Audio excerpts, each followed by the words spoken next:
Hello all students and welcome to the next video of exercise 6.2. Now in the previous video we have covered in exercise 6.2 question number 1 to 5 and today we are going to cover question number 6 to 10. Right? So all SGTNs be ready for question number 6 to 10. In question number 6, A, B, C are the 3 points on OP, OQ and OR. I repeat, A is a point on OP, B is a point on OQ and C is a point on OR. Thereafter it is given that AB parallel to PQ, AC parallel to PR and we have to prove that BC is parallel to QR. Let's start. So the figure I have made already. So first of all, it is given to us that AB is parallel to PQ. So can you think of a triangle where AB is parallel to PQ? Can you think of the triangle? Absolutely correct. Triangle is OPQ. So in triangle OPQ, AB is parallel to PQ. अब क्या करना है students? अभी basic proportionality theorem लगाना है. AB के ऊपर के लेट्स टॉक अबाउट AB के ऊपर के parts, so OA and OB, और AB के नीचे के parts AP and BQ. So it will go like this, OA upon AP equal to OB upon BQ. Applying BPT, OA upon AP equal to OB upon BQ. यहाँ पे हमने basic proportionality theorem apply किया. Let us give this as equation number 1. अब दूसरी बात, question में ये भी दिया हुआ है, क्वेश्चन में ये भी मेंशन किया हुआ है दैट स्टूडेंट्स, यहाँ मैंने भूल से लिख दिया है BC पैरेलल टू QR. ये हमें प्रूव करना है, बाय मिस्टेक हमने यहाँ पे लिख दिया है. AC पैरेलल टू PR ये गिवन है. So look at AC and look at PR. AC parallel to PR. So AC parallel to PR, which triangle? So triangle का नाम OPR. In triangle OPR, AC parallel to PR. इसमें भी BPT apply करो, basic proportionality. So OC upon CR, I repeat, OC upon CR equal to OA upon AP.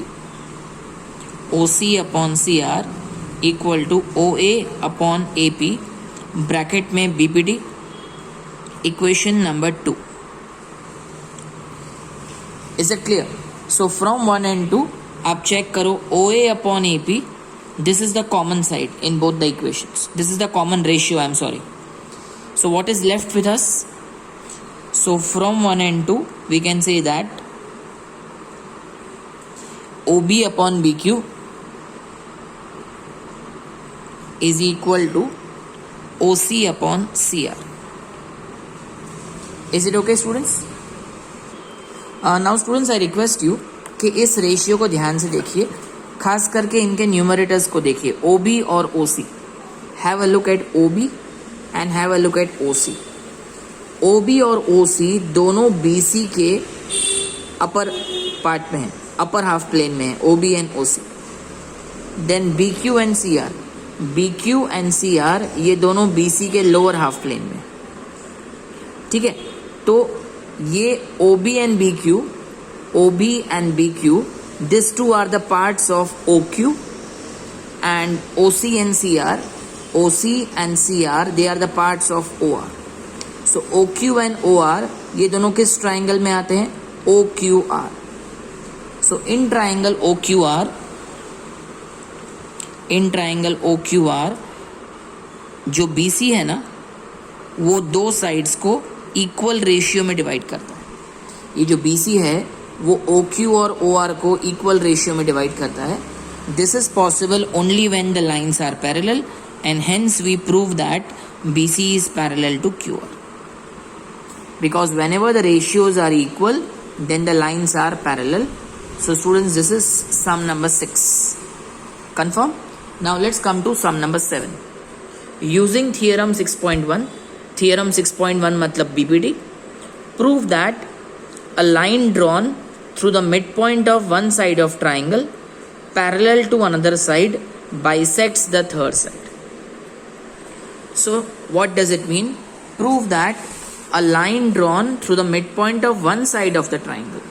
तो यहाँ हमने एक triangle बनाया है ABC. Let us assume that M is the midpoint of AB. M क्या है? AB का midpoint. So let us make a line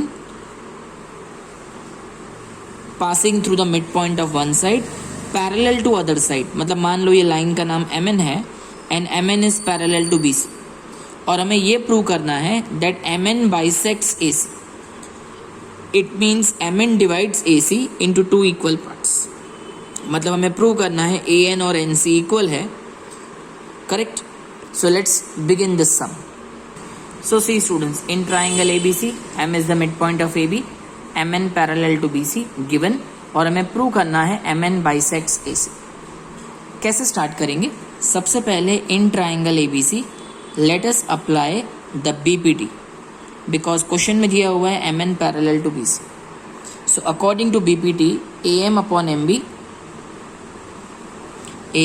MB equal to AN upon NC. But students M mid point है, इसका मतलब AM और MB equal है. Suppose AM is 3 centimeter, then MB is also 3 centimeter. So 3 upon 3 will be 1. So AM upon MB is always 1 because M is the midpoint. So 1 equal to AN upon NC. The reason we have to specify since M is midpoint of AB. Now let's cross multiply. NC ones are NC. So NC is equal to AN. हमने prove कर दिया NC और AN equal. It means that MN bisects AC. Therefore MN bisects AC मतलब MN AC के दो equal parts कर देगा. So it's a very short proof and I hope you find it very comfortable, very easy. Similarly, now let's come to sum number 8. Okay students, now sum number 8. In the question it is given that using theorem 6.2 याद है, converse of BPT. So using theorem 6.2 prove that the line joining the midpoint of any two sides of triangle is parallel to the third side. The line joining the midpoint of any two sides of triangle is parallel to the third side. ये हमें prove करना है. तो students पहले मैंने एक line बना दी है MN and this line MN ये AB और AC के मिड पॉइंट को ज्वाइन कर रहा है. मतलब M is the mid point of AB, N is the mid point of AC और हमें प्रूव करना है MN parallel to BC.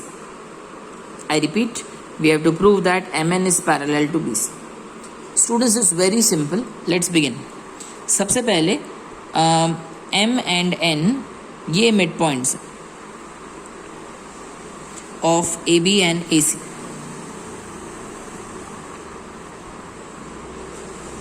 Clear? So because M and N are midpoints of AB and AC respectively, therefore AM upon MB. अब students AM upon MB की value क्या होगी? Just imagine M mid point है, तो अगर AM 4 centimetre है तो MB भी 4 सेंटीमीटर होगा.